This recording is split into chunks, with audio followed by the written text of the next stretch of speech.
মাহফিলের প্রধান আকর্ষণ কারা নির্যাতিত মাজলুম আলেমে দ্বীন খতিবে বাঙ্গাল আল্লামা জুনায়েদ আল হাবিব ইনশাআল্লাহ আমাদের মধ্যে এসে উপস্থিত হবেন।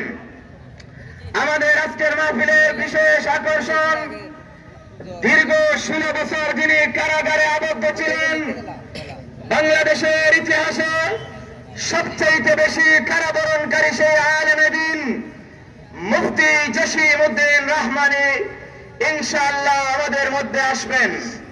অতএব আপনারা কেউ এদিক সেদিক ঘোরাফেরা না করে ধারাবাহিকভাবে আমাদের মাহফিল الحمد لله الذي من على عباده بمواسم الخيرات ليغفر لهم بذلك الذنوب ويكفر عنهم سيئات ويرفع لهم الدرجات الذي جعلنا أفضل الاجتماعات من الاجتماعات وأفضل المناسبات من المناسبات وأشهد أن لا إله إلا الله وأشهد أن محمدا عبده ورسوله أفضل المخلوقات وعلى آله وأصحابه ومن تبعهم بإحسان إلى يوم الدين. أما بعد فأعوذ بالله من الشيطان الرجيم. بسم الله الرحمن الرحيم.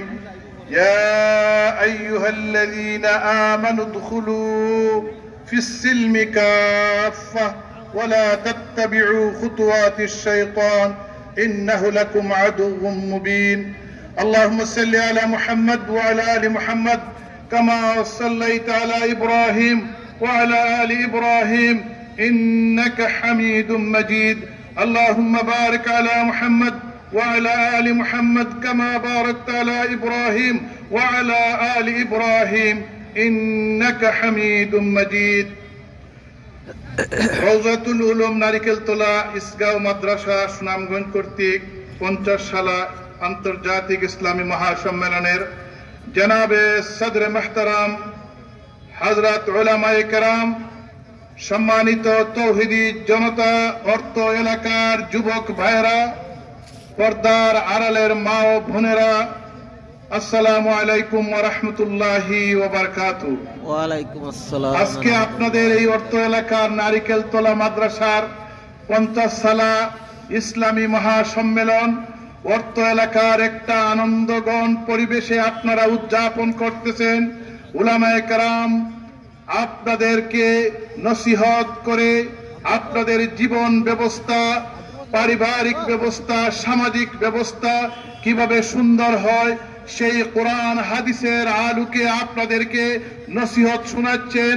ওয়াজ ও নসিহতের মাধ্যমে যাতে আমাদের জীবনকে গড়তে পারি, জীবনকে, আমাদের পারিবারিক জীবন, আমাদের সামাজিক জীবন, আমাদের রাষ্ট্রীয় জীবন, এমনকি আমাদের এই পুরা বাংলাদেশের জীবন ব্যবস্থাকে আমরা সুন্দরভাবে ঢেলে সাজাইতে পারি, সেই কোরআনে হাদিসের আলোকে উলামায়ে কেরাম আপনাদেরকে প্রতি বছর এই সমস্ত ওয়াজ নসিহতের মাধ্যমে আপনাদেরকে কোরআনের আলো এবং কিভাবে আমরা আলোকিত হতে পারি, হাদিসের আলো দিয়ে কিভাবে আমাদের সন্তানদেরকে, আমাদের সমাজকে আলোকিত করতে পারি, সেই প্রচেষ্টাই আজকে দিন রাত মেহনতের মাধ্যমে আমাদের উলামায়ে কেরাম, বুজুর্গানে দ্বীন এই বাংলার জমিনে মেহনত করতেছেন।